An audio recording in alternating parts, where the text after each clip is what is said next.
Clean up. What you mean? Clean up mean? What it is? Oh, what you say? Clint? Oh, you record? Oh, I ain't know. I thought you told me somebody was on the phone. I'm scared. Huh? What do you do when a famine hits your house? I just said when your family come to your house. Oh, that's why I'm trying to figure out. That's why I'm trying to figure out what you were talking about. Clean up. Okay. What you cleaning up for? But I was just gonna go with it. Yeah, I'll go. Okay. Yeah, it's almost the same family. Yeah. Don't feel bad for me. I thought that's what he said too. Yeah. Okay. So what else? I mean, what else? Does everybody understand what a famine is? All right. When things happen that we don't have any control over, it rains on the just and the unjust. Everything is not going to go the way you want it to go. I started to bring some sheets of paper in here. I was at work there. I was going to type y'all resignation to God, let you sign your name so you can put it on your refrigerator, on your cubicle, in your office, and remind yourself that it's not your job to manage the universe. And so this is kind of something I was thinking about today, and as I was preparing this, that there are people maybe in this room. Well, I know there are people in this room that are pre-planners. That you like things to go boom, boom, boom, boom, boom. And you plan for stuff because you want a particular outcome, and at this point in your life you want to be married with 2.5 kids and a picket fence and a dog. And when you get this age, you want to be making this amount of money. When you get to this age, you want to retire. I already got my retirement date set, 2044. I ain't going no further than that. 2044 is I'm through. And so, but life sometimes happens to us where what we plan is not God's plan. And so what do you do when, okay, you've been enjoying success in this area of your life, and then all of a sudden what worked for this amount of years ceases to work, and it does not work anymore? What do we do? Do we throw in the towel and quit? What do we do? These are real life issues. We're going to talk about Pharaoh. We're going to talk about the dream. If you know the story, you've been in church 5 minutes, you know this story. You've been to Sunday school, you've been to Vacation Bible School, you know the story. 7 years of plenty, 7 years of drought. So that was 14 years. So in the 7 years, Joseph said, listen, in the 7 years, what you do, don't use up all your resources, because it's gonna come 7 lean years, and you in the lean time you're gonna need some of what you experienced during the harvest. And so I think sometimes that's what we miss in our lives, because when things running smooth, when we can pray and God answer right quick, when everything we touch or everything we do, God blesses it.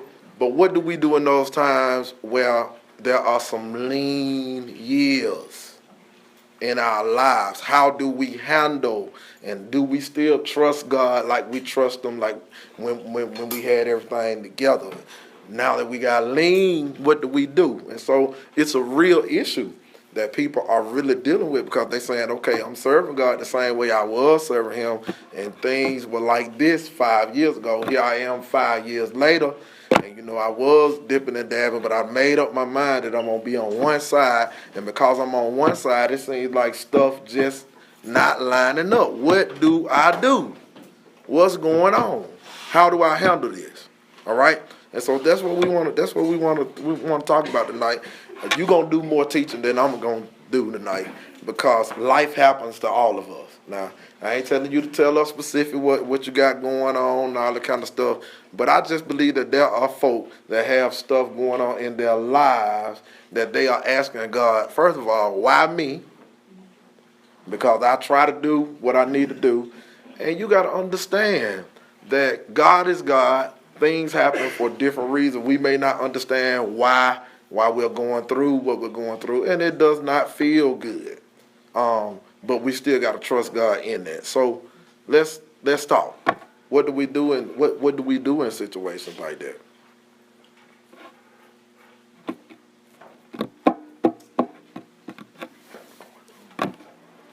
Record. Pray. Y'all got to say something, huh? Pray, of course. Oh, pray, of course. That's. Honestly, to keep it real. Yeah, that's what I'm trying to do, cuz. Yeah, that's what we talking about tonight. I mean, let's just keep it real, cause. I stopped sleeping when we went through wartime. Honestly. You stop what? Sleeping. Really? Couldn't sleep. I was worrying all the time. Yeah, I would pray, but I would worry more than I would pray, to be honest. Of course. Until it got to the point where it's like I can't continue. Right. Yeah.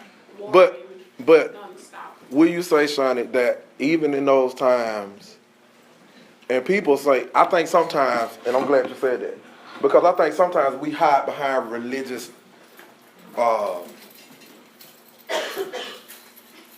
phrases.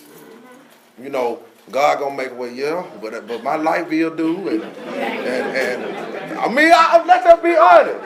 I mean, I know God gonna make a way, but these folks done send me a disconnect notice. I ain't nothing in my account. Matter of fact, my account is negative, and I ain't ready to clear it up yet. Some of y'all ain't never been there. Some of y'all ain't never been there yet, but and so you like. Okay, God, now when I was doing this, and when I had this dude, when I had this lady, I can call them and say, hey, but I'm trying to do things right. So what I'm supposed to do? So I made a valid point. I mean, you pray, you know to pray, but the realness is you're gonna worry. And so what I'm offering to you tonight is that none of us in this room are exempt from having lean times in our spiritual walk. Not only your spiritual walk, but just with stuff that's going on. I mean, you have lean times. What I'm saying is, and Shonda brought up a better point, she did not say, she said she was praying and she was worried. Don't get that misconstrued with she didn't have faith, or she didn't believe, or she doubted God. What she has explained to you is that, number one, because here's the thing, I think this is what we miss. That you are a human and you have worries just like folk that don't know God. Does that negate the fact that you're a believer? And I think sometimes here's where we miss people, especially in church. We got to learn how to let people be how they need to be when they need to be. Does that make sense? In other words, okay, Shana said she was worried about the situation. She was praying. She knew that God could do, but she wasn't getting sleep. Now, it ain't gonna help her one bit for me to call her at 2:00 in the morning and say, read Romans 8. That ain't gonna help, because I mean, even though she know God, but at that point, I think sometimes we try to suppress our emotions and hide behind religiosity. And that ain't healthy. That's why you don't know how to handle stuff when you do go through it. Because you try to process and act like you Superwoman or you Superman, and you are not Superwoman or Superman. You are a man and you are a woman, and you have feelings of hurt, grief, despair, sadness, angry. Why you try to act like, okay, I'm a Christian, I don't get mad no more? The devil is a liar. You still know how to get mad. You get angry. The Bible said be angry and sin not, though. All right? And so it don't help a person when they're going through something in their life for us to be quoting scriptures and tell them to read this story. What sometimes people need a ear to just listen. And I believe sometimes because we don't allow people to unload on us before we try to evangelize them or to try to make them religious, sometimes you just need a person to listen to your life and what's going on, and not, watch this, not only listen, but don't judge me. Do you know We looked at a statistic today that messed me up, that suicide for ministers and doctors are on the rise. I mean, I'm like, what? The statistics, I don't even want to say the statistics. I'm scared to say it, Lord. And it's simply because that ministers and doctors have high stress level jobs. They have so many people to deal with. And as much as they try not to, when people talk to them about certain things, they try to suppress and not just be in the moment with their patients or their parishioners. Sometimes, listen, all the time you don't need me to, you don't need me to, sometimes you just need me to listen and let me just be in the moment with you. And, if you cry, just let you cry. If you holler, just let you holler. Don't mean that you less than a Christian, but sometimes you just need an outlet. And the reason, watch this, that many people go to, other stuff, drugs, alcohol, and all this other kind of stuff, simply because they don't feel like anybody hears them. I don't have anybody. That's why it's important for you to always have somebody to unload on that will not judge what you say. That's why everybody can't be a pastor. Because here's the thing. This is what we do. If we know something about somebody, we are not as apt to receive them because we know something. Listen, I can tell Holmes if I was that type of person because of some stuff that people have confided in me as their pastor. I don't judge people by what I know because here's the thing. God has not called me to who I am now. He's seen me down the road. And he sees the finished product. That's why he called me to this work. And so I think sometimes here's what we'll do. We can receive stuff from some folk, but then we can't receive it from other folk. You're being a hypocrite. That's what you're doing. Because guess what? Romans said all have sinned and come short of the glory of God. And so anytime that we say, we can't hear Will, he preaching, we know he got fornicating, he got 3 or 4 women and all the kind. I'm not saying that, but I mean, he ain't no preacher no way, but still. And you saying, and he get up and he expound on the word of God, I ain't getting that from that. The devil is a lie. If you preaching the word, I can get some from you.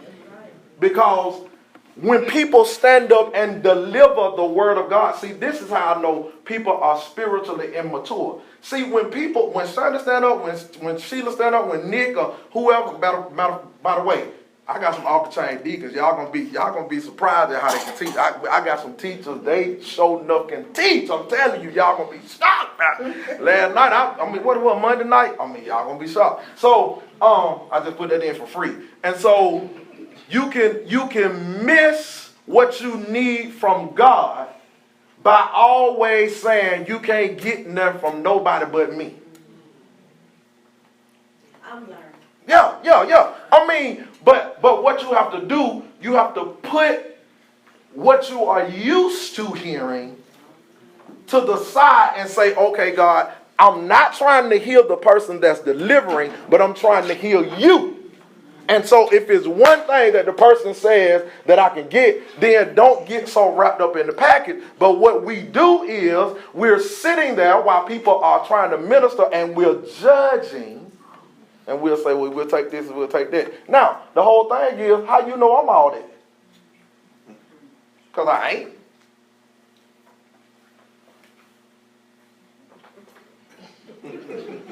I'm not. And you're not. And so here's the thing. If you can receive teaching and instruction and preaching from me, then why you can't receive it from anybody that is preaching the gospel of Jesus Christ? And so what we got to understand as a church is we have to be spiritually we have to be spiritually mature enough. No, they ain't going to teach it like me. No, they ain't going to preach it like me. No, because there's only one Jeff Thompson. It's a junior, but he ain't me. All right? And so our DNA is different. And so no two people are going to do things alike. What we have to do is make sure our spirit is in a receiving position. Right. to receive whatever God is saying and not miss what God is saying because of our, watch this, personal stuff. Because we all bring some stuff, let's just be honest, we all bring some stuff in the room. Whether you want to realize it or not, you bring some stuff in your room. You bring some baggage in your room. Somebody in here knows some dirt about you right now. Well, they might not know it. They may have heard. Let me just put that, because folk hear a whole lot of stuff and don't know nothing. I heard. Somebody told me. If you wasn't there, you can't say it was for sure. All right? And so, whatever. All right, so come on, cuz. What you finna say? I ain't know you with your glass look like Cliff over there. Go ahead. I said, look like your mom over there with your glass on. Go ahead. We talked about this. Well, I told you I ain't care when there's a dog up there. Yeah. As Yeah. long as he don't put me to sleep, now, it's pretty cool. I get that. I hear that. I hear that. I ain't, you said, okay, but I'm not biased. Yeah. I ain't saying because you my cousin, Yeah. but they gonna have to have some fire. Yeah. I get that. And that's still a part. I'll tell you just like this.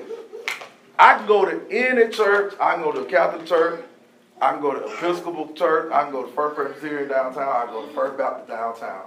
And because I need a word from the Lord, they ain't gonna preach it like us, but I can get something from the message. I can. I can. So it's a preference. My cousin, what she talking about her preference. So she's saying if they ain't firing, she going to sleep. All right, so they ain't firing, she going to sleep. But what if? Then let me play devil advocate. What if that person? Because everybody is not a fiery, preacher. Some preachers are more teachers than they are preachers. All right? And so if they're giving you great word and they're giving you great instruction, then can you receive it? Can you? Well, y'all saying yeah, but can you really receive it? Yes. Okay, if that's what you think. I knew y'all gonna get quiet tonight. Yeah, come on. Okay, you got me confused. You Well, let me help you be unconfused. please, cause you can't eat from everybody's table. You can't. You can't eat from everybody's table. My thing is this. If you have the Spirit in you, and everybody does,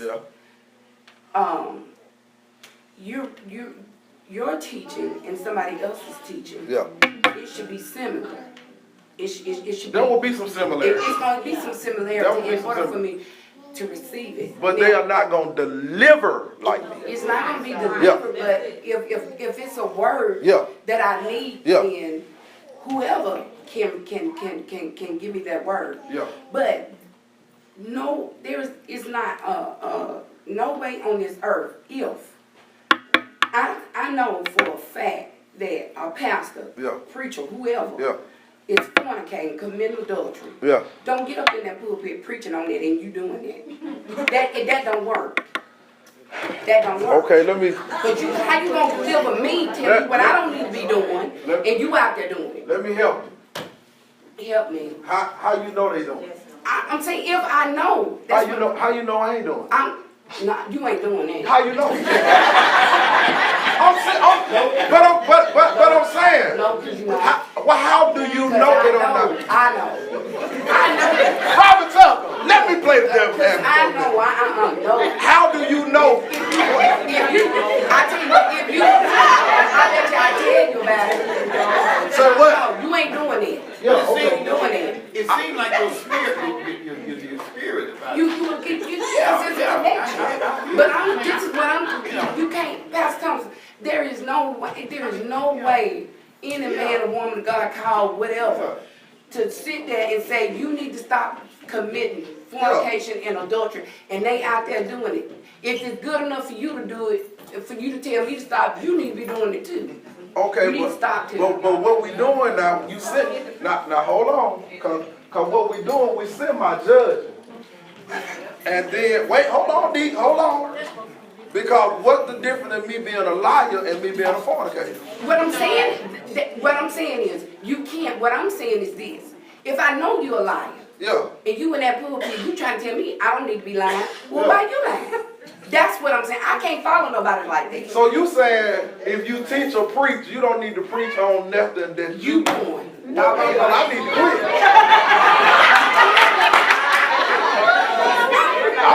I might well quit. The word is, if you're preaching the word telling us Yeah, that we don't need to be doing this and we don't need to be caught up in this and you don't need to be drinking and you don't need to be doing it, how can you tell us we need to stop doing something? It ain't hold good on, enough for us. hold to on. do. Carol right there. She right there. All right, she stay with me. Carol will tell you quick. There have been some sermons that I preached, and Carol has said point blank to me, "Did you hear what you said?" Well, yeah. Carol, have you not said that to me? No. Huh? I ain't hear you. I ain't hear you. So to say that I cannot stand up and preach about things that I am doing, that is really untrue. Because what you got to understand is when, yeah, I'm not perfect. And what you got to understand, when God is using a preacher, you will never live on the level that God uses you. And if the Holy Ghost got you, you gonna have to say some stuff that you may have issues with, simply because when you preach, you gotta preach truth. And it got to preach to you first before it can preach to y'all. And so, I hear what you're saying. I hear what you're saying, but you're not hearing what I'm saying. But I'm saying, okay, so you need to tell me. So this is what I'm saying. I'm saying, like, I'm an individual. Yeah. And if I know that you're doing this, Yeah. but it's not up to me to say, okay, well, look, how in the world can that word be as effective as it is? If it's strong enough for me to get me to stop, Yeah. you can't stop. Something wrong with that. So, Robbie, let me ask you, are there things that you tell your children to do that you still do? No. There's nothing that you would advise your children not to do. I've done that it. you've done Nope. or that you still do. No. You sure? I'm positive. Hold on, I'm finna get her. I'm finna tear up. She's lying. That's a lie, 'cause we don't watch no dishes. When we tell them to watch this, I ain't watching a dish, baby. That's what I had them for. Why I'm asking you this is that there might be things that you yourself, you're working on it, but you know that it's better for them not to have this experience That's or a not to go. hypocrite. But it's not it's not a not. hypocrite. I think it's the not. most genuine thing and human thing when you know your limitations, but you still want people to not have to go through that, or you're speaking against it. Right. As a man, I will tell you, I'll be frank right now. All right, let me be frank, completely frank. Yeah. Come on. Any man that experiences or and undergoes or is fornicated, right? Or any man who has a problem with women, I can understand it. Yeah. Okay. And I will never at any point condemn another man for doing that. Why?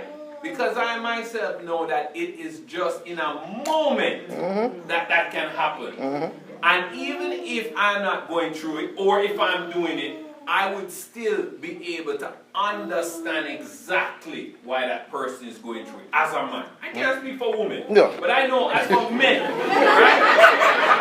I know, and so if I come across any man that tells me that, not that they don't have a problem with women, but they can't understand if you're married or if you're in a committed relationship. Why another man would cheat? I would say that they're not true to themselves. I agree. Right? And so from that perspective, I think as Christians, we need to understand that sin is sin is sin is sin. Right? And that at any point, we are all, on that verge of committing committing a sin. It might not be a sin for you, but there are certain things that we need to not only recognize that people are experiencing, but also we need to understand and come back and not be judgmental, because we are all susceptible to sin. And if we take that approach, I think we will change our perspective on how we view other people. Because once I find out that somebody is undergoing or experiencing or involved in some certain kind of sin, I say to myself, God, thank you that I am not in that experience. Right. And what can I do to encourage that person to not engage in that anymore? Because it could happen to me in another minute. But let me say this, and the sidebar to all of this is, that's why God gives pastors after his own heart. But I still think, Pastor, that we all need to come to a position they because do. we all sin. Yeah, but but we Nick, should never be judgmental. But Nick, it's just like some people will not come to the realization that grew up with the civil rights struggle here in Alabama, that it ain't no struggle. It ain't that ain't the fight. It's a different fight because they are stuck. And some people just not gonna get it. They don't. It's easy for them to say, I don't want to listen to this person because I know what they're doing. I heard what they're doing. Because watch this. But here's the thing that they don't understand. You do realize, every person in here, that every word that has been preached or taught, you're gonna be judged. You can't say you ain't here. God gonna say, oh yeah, on so and so, at this particular time, let me flash it before your eyes. So and so said this, and you ain't received it. It ain't that you weren't warned. You just didn't receive it. Look at the woman that was caught in adultery. Look at the woman. He said, where are your accusers? Where are they? He started writing stuff on the ground. And when he got through writing, wasn't none on there. You know why? They was the one that... Exactly. That is a lesson to me. It's a lesson to every person. But here is what's so sad about the whole totality of sin and us loving the sinner. The sad commentary is that we pick and choose. Watch this. Who we love back into their rightful places. See, y'all gave me hell. Some of y'all in this room. I'm looking at some of y'all in this room. Y'all gave me hell about Darren K. Morgan. You need to disconnect yourself. You don't, don't do it. Birds of a feather flock together. And God was speaking to my heart and say, don't give up on it. Keep praying, keep reaching, and it's going to work out. Now, I didn't have to stand over his casket like the rest of the Negroes in town with guilt, saying woulda, shoulda, coulda. The same text message Reverend Morgan preached from at his funeral. This is what Reverend Morgan said. This was Reverend Morgan's eulogy. He said all of us text message 2 days prior and said he needed a strong reference letter, and he needed a character reference letter, and so in the group text, Reverend Morgan said, who I need to address the letter to, and Darren texts us all back and said, just make it to whom it may concern. And he preached at his funeral to whom it may concern. Because at the end of the day, I ain't got to stand for Charles Jr., I ain't got to stand for Will, I ain't got to stand for Nick, I got to stand for me. And so why are we so concerned about everybody else and what everybody else doing when you got enough stuff in your own life to clean up? I don't understand how other folks try to clean up other folks' life when your stuff dirty. It's dirty. But you gonna say who you gonna receive something from and who you not receive something from. And here's the thing. Do you think, as the pastor of this church, as the spiritual leader of this church, that I will feed you poison? That everybody that stands and teach, that everybody stands and minister in this church should first of all eat from my table. And then they will give you what you need. And here's the thing. What we do because of our personal issues. See, I ain't finna let my personal issues get me out of my blessing. There's some pastors in this town that have did me dirty. But I ain't gonna do them like they did me. I ain't gonna do them like it. And when I see them, I don't do them like it. Listen, they shocked that I speak to them. Because you know what? The scripture says, what, Satarian? With love and what?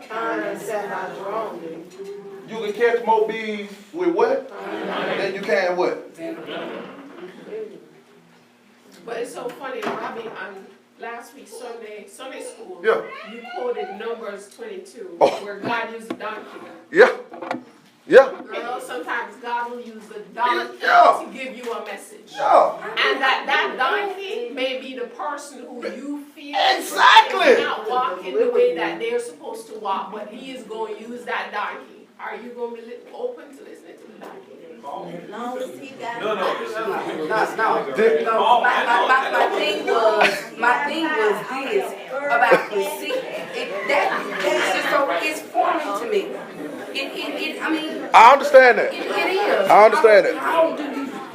That makes no sense to me. But if that's the case, Robin, then every preacher in America and across Europe, Asia, all the continents need to quit preaching.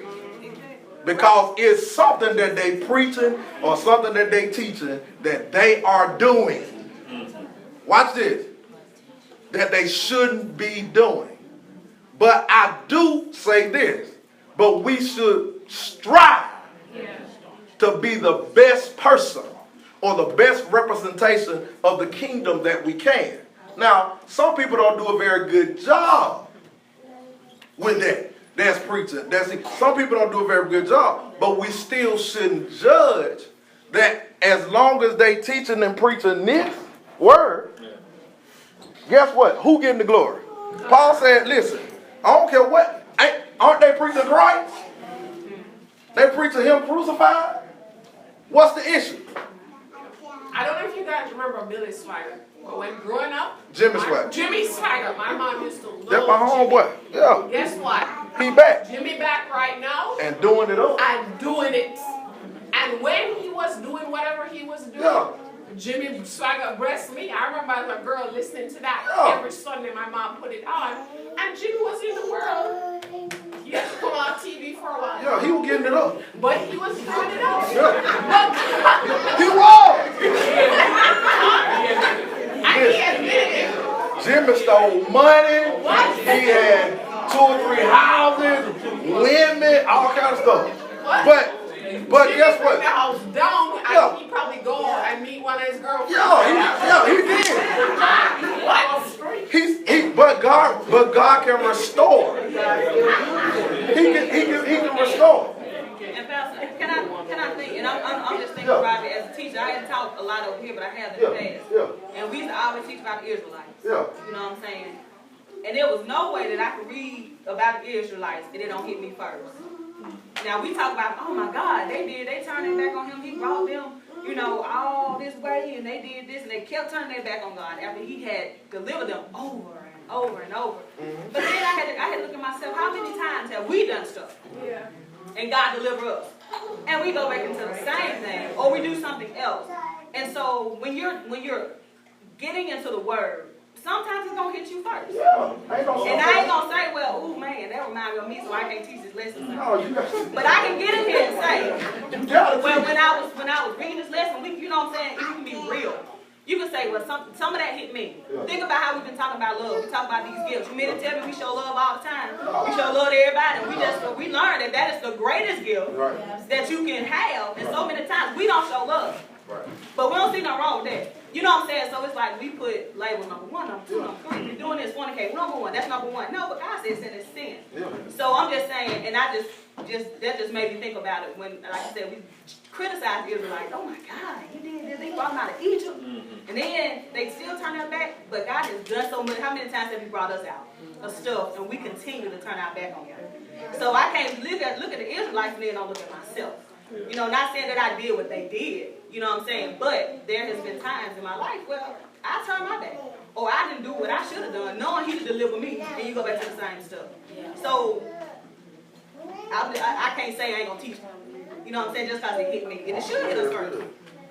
Then too, Pastor, Romans 11:29 says, the gift and the calling of God are without repentance. Yeah. So whatever God ordained me to do in my mother's womb, It's gonna happen. it's going to happen. The whole thing, I think, a lot of people's problem is, and I think you go back to what Nick said, is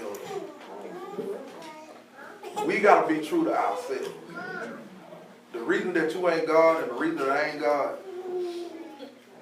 is because if we were God, we forgive some folk, but then some folk we give them hell. And we do that for a reason. And can I tell you something? You need to check yourself before you wreck yourself. Because all this stuff going on, death, people dying of natural causes, young. It's time for you to get your stuff together and quit worrying about the package and listen to the message. So, and I'm glad it took a turn for this. I think we needed to talk about this because understand, beloved. Understand this. You will never know what a person goes through until you walk in their shoes. That's why I never say what I won't do. I'm like, Nick, I be thanking God that it ain't me. It's caught and the uncaught. So thank God that when I was messing up, that I ain't get caught. It ain't that. I'm serious. It ain't that you wasn't doing. You were fornicating with everybody else. You just didn't get nobody pregnant, or you had $200 to go to the abortion clinic. Hello, somebody. Please don't play like that. Don't play like that. It's real, as Nick said. The reason that we can have empathy and sympathy for men that, for whatever reason, cannot keep themselves with one woman. We can have empathy for that because you have to make a conscious choice and a conscious decision and keep checking yourself. Because the devil right there is right there. He ain't going to send what you don't like. He going to send what you like. Because he knows exactly what you like. I think, Jack, I'm sorry, you had your hand up.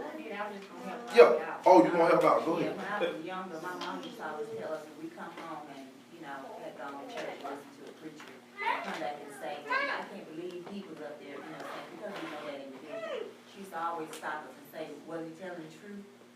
And we like that. She said, well, that's all that matters. Because you can receive the word from anybody. And she used to always stop us and say that, well, were they telling the truth? Yeah.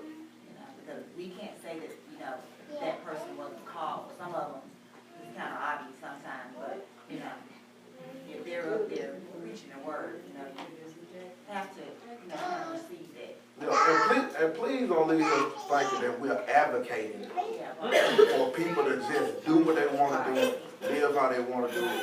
You got to strive to do the right thing. But ain't nobody in this room doing everything you're supposed to do. You know why Jesus had to come? Look at the Old Testament. Look at them 10 commandments. We couldn't keep all that all alone. We couldn't keep all the 10 commandments. 10. We couldn't do nothing with them 10 commandments. Then you go over there to Leviticus with them laws. Man, we can't do it. It'll wipe us out. It'll mess us up. And so, I'm just glad that my life and my Christianity and my relationship with God is not in the hand of folk. Now that's what I'm glad about. That I'm glad that when folk don't see me like they want to see me, that God still sees me for who I am in the future. Because the whole thing, if you don't get nothing else I said tonight, please get this. Whoever teach, whoever preach. It shocked me. It shocked me. Nick will tell you that we have Monday night. Cedric, Robert husband, is very shy. All right, he don't like to talk. But I'm gonna tell you something. He was teaching the lesson, and you know we got involved and start and listen, man. That man done talk. I'm talking about he talk. I was like, I can't believe Cedric had all that in him. And he ain't have no notes either. I'm like, Lord have mercy. All right? And so, in other words, what I'm saying is, you can have a preposition about somebody, and then they get up, open their mouth, and they blow you away. Yes, Lord. That's what got me straight about women in ministry, because I was like, you know, I grew up in the church, women, nah, y'all can't preach, y'all usher, whatever. And I'll never forget this. I was 15 years old playing for St. Mark on the second Sunday for the youth choir. David and Gloria Sylvester came. And he preached one Sunday. I was like, he all right, you know, the bishop something. And Gloria Sylvester preached. Babe, I like to pass. You know what I mean? I like to pass. Because I was like, this lady told the church up. She the priest about 15 minutes. You can't negate the fact that God used her. So it made me really look at, you know, my prejudice.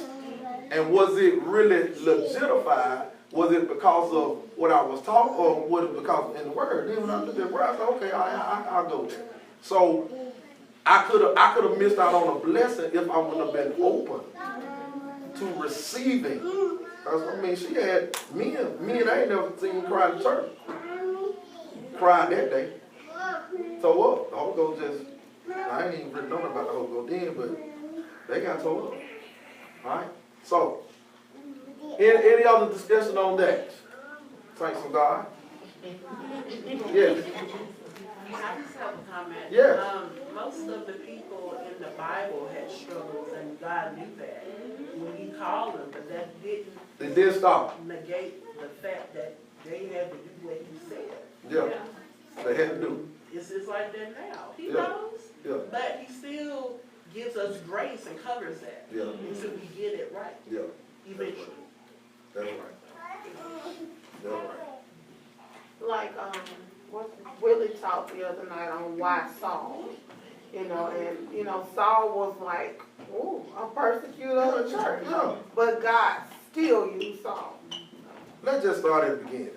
Noah, drunk.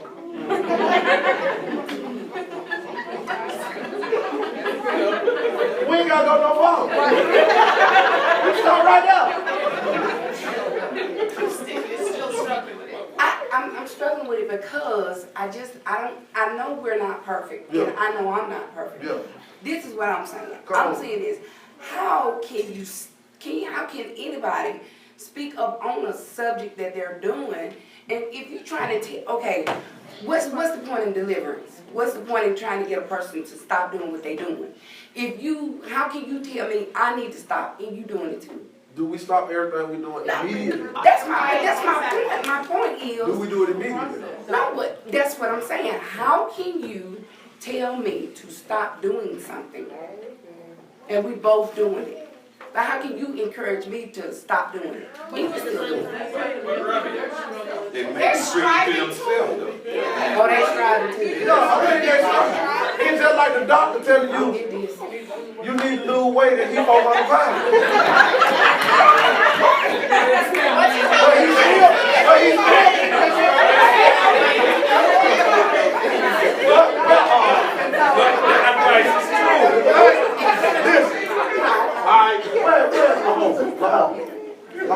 Lahoma's stepmother is Dr. Colbell. Man, when I was little, I was a little husky little dude.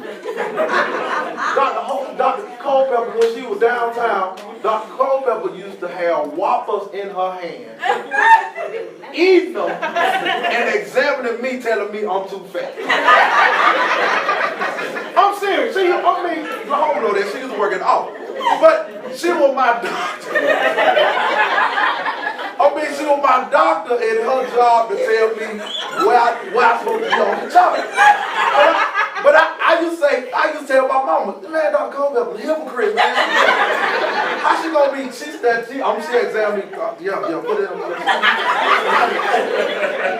I ain't gonna never forget. She had that blue cougar. I said, man, she's had all kind of walking papers in the car. How you gonna tell me I'm fat? You fat. I'm just saying. But she was the doctor, and it was her job to tell me what was best for me, even though she was not following. She had to struggle with her way. She still had to tell me, because she was the MD, the right thing to do. And so when you look at it from that perspective, it will help you. But I do get what you're saying. I do sympathize with you, Robert, because there are some people that ain't trying to do right. Just ain't trying. But what we're saying is we're not uplifting that aspect. We do think that you ought to be striving for it, but when you just blatantly doing what you want to do and still doing it, what will happen is God will snatch that anointing. And you'll be able to do it, but you'll do it on your own power. See, God got to wait now. God got to wait. You can get up there and preach, and he'll snatch that anointing from you, and ain't nobody going to move, ain't nobody going to say nothing, ain't no deliverance going to take place, because it's all you. But what God will do when he knows your heart and you're trying to strive to do the best you can, trying to live the best you can, he will allow his spirit to rest on you, and it'll shock you. It will. So you got to speak truth when you're teaching and preaching the word of God. All right. Any other questions? This is a good discussion. I'm liking this. I have a question. Yes. So I have a real life story. Yes. A minister has a wife. They have kids. He then gets her cousin pregnant, and then gets her pregnant right after. Shortly, he gets charged for molesting some of his church members. Right. The church bails him out of jail and says that he's still preaching the word. And at that point, people say he is a man and to forgive him. But do you keep sitting up under him when 10 years later he gets the cousin pregnant again? And then the wife is striving.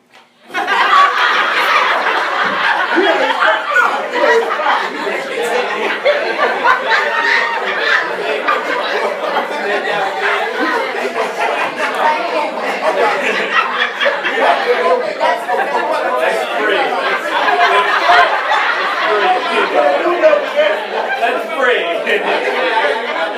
What? Did you get pregnant again? No. There's a difference between stupid and...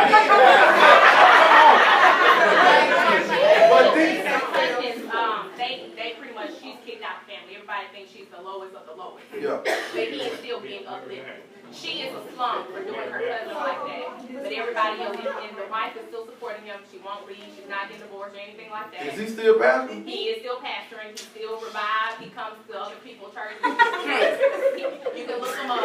Yes. I don't want to. No, I'm not talking about his name. I'm just saying he is. Yeah, I know what you're saying. So I'm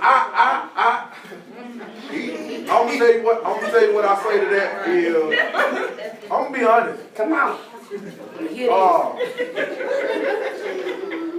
I'm gonna be honest with you. It's the church fault that he's still there. Because with rank comes responsibility. And the reason, back to the story of Jimmy Swagger. Jimmy Swagger had to be taken down for, and he went to prison too, for about almost 10 years. That Jimmy was away, and even after he got out of prison, he didn't come right back to the church. And matter of fact, I think he had to start another church. He started the church. Well, his family started the church after he went to prison. So my question to that is, where is the remorsefulness on his part? Well, I think sometimes, and this is pastor's fault and his members' fault as well. We put pastors on a pedestal, and we make them God, and you don't touch the pastor, and you can't do that. But there does come a time when persons of such, especially in a situation like that, do not need to lead. There are consequences. Let's go back to the story of David. God called David up. God said David was a man after God's own heart. That's what God said. But guess what? When he got Uriah's wife pregnant, Bathsheba, when he got Bathsheba pregnant, the consequence for him doing that was the baby had to die. That was the punishment for the sin. Even though he tried to cover it up, God said, no, I still got to deal with you. I got to deal with you because this ain't right. You done took another man's wife and then had him murdered and tried to cover it up. And so guess what? I'm going to kill your baby. That's when David went into fasting. God said, I don't care how much you fast. I don't care how much you fast. I don't care. I took off all the clothes, fast, and all this. God still killed the baby. All right? But he still called David a man after his own heart. What am I trying to say? David had to be knocked down. Sometimes we have to be knocked down to be built back up. And so my thing is, where's the remorsefulness in him? And what does that say about the spirituality of the church? It don't say a whole lot about folk at the church. Because if that became, I can do what I want to do, y'all gonna still keep me, so. Well, you said the key word though, remorse. Yes. David had no remorse. Yeah.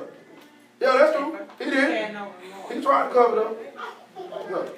He had remorse when Nathan came to him, though. When Nathan said, hey, it's you. He up there talking about creating me a clean heart.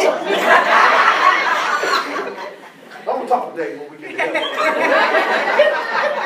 I want to see Bathsheba because she had some else going.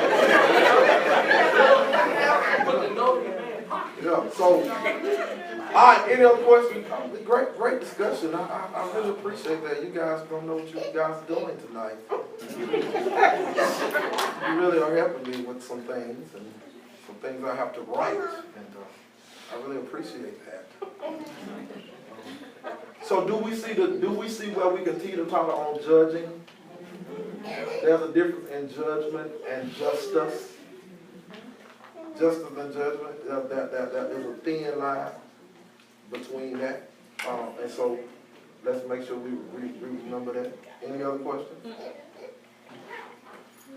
Any other comment? And name me one person that God used in the Bible that did have at least one issue. Name me one person that didn't have an issue.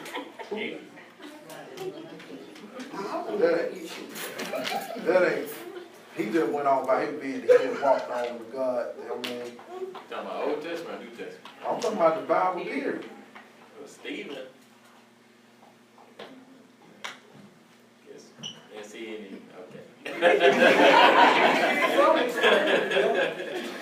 What? How did Stephen die though? But they stoned him for preaching Christ. Yeah. Right. Oh, okay. I mean, but he still wasn't perfect though. Yeah. Ain't but one person in that book. Yeah. One person perfect in that book. We know who that is. Yeah. All right. Y'all got another character that y'all think were perfect? Mary? Was Mary perfect? Huh? No, I'm just asking, was she perfect?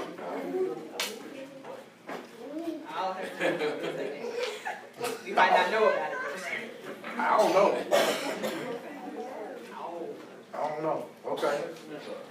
I don't know. I ask her when we get there. Ain't my job. All right, any other questions? Pastor, you Yeah. Yeah. What about that scripture that says that judgment starts In the at house. the house of God? What does it say before and after that though? What's the context of that? If you're going to be judged by the same measuring stick that you judge another person is the next verse of that. Okay. So it's saying that if you're going to do it, you got to do it by the same measuring stick that you're judging someone else. And you got to be right about it. Same measuring stick. If it starts, this at the house. Explain that a little bit. I think it's Matthew 7. When the Bible says that, judge not that you be judged, it is talking about, okay, let's say, if a man charge you drink, all right, we do drink water. You want me to read it? Yeah. You got it. Matthew says, judge not, this is the NIV. Yeah, that's read. Judge not that you be not judged. For with what judgment you judge, you will be judged. Okay. And with the measure you use, it will be measured back to you. That's right. And why do you look? If you go home, and why you look at the speck in your brother's eye, Yeah. but do not consider the plank in your own? Okay. How can you say that? To say to your brother, let me remove the speck from your eye, and look at the plank in your own. Hypocrite. You hypocrite. So I can't say, Charles, you ought to be ashamed by how you drinking from Slick's bottle, and I drink them too. He just made you. No, I didn't make a case because that's a parable. Ain't they in red that Jesus was saying? My Bible has it. It is. It's in red. Jesus was teaching for a specific reason. He said that for a specific reason to specific people. Not y'all, but what we must understand about the Bible is you cannot just pick a scripture out the sky and say this and not use it in the right context. And not look at the before and after, not look at the audience, not look at who he was writing to, who he was, what was going on historically. You gotta consider all that. I can pick the script out the Bible and say women ought to be silent in the church. Now, if you ignorant enough to believe that the Bible says women ought to be silent. Okay, if that's all I say, and you take that and you never read it, you never do the context, you never do your cross-reference, then you'll think, because I said the Bible say women ought to be silent in the church, then you'll say, well, women shouldn't say that in the church. And then when you go back and you look at the context of that passage and that text, you will understand that the church had some problems, some things were going on, there was confusion, and so hypothetically speaking, and theologians have come to the conclusion, of course, as it is today, that there were more women than there were men, and so he says, listen, how to get order, this is what we're going to do. Women, y'all be quiet. So we can get some order. What does they want? You need to read it. You need to read it. All right. Any other? Yeah, read it the house.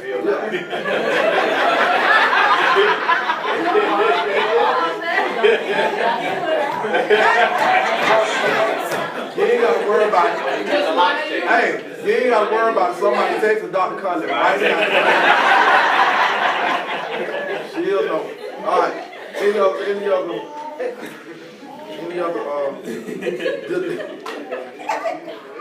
deliberations? Any other deliberations? All right. Good discussion. I don't know how we got on there, but we did.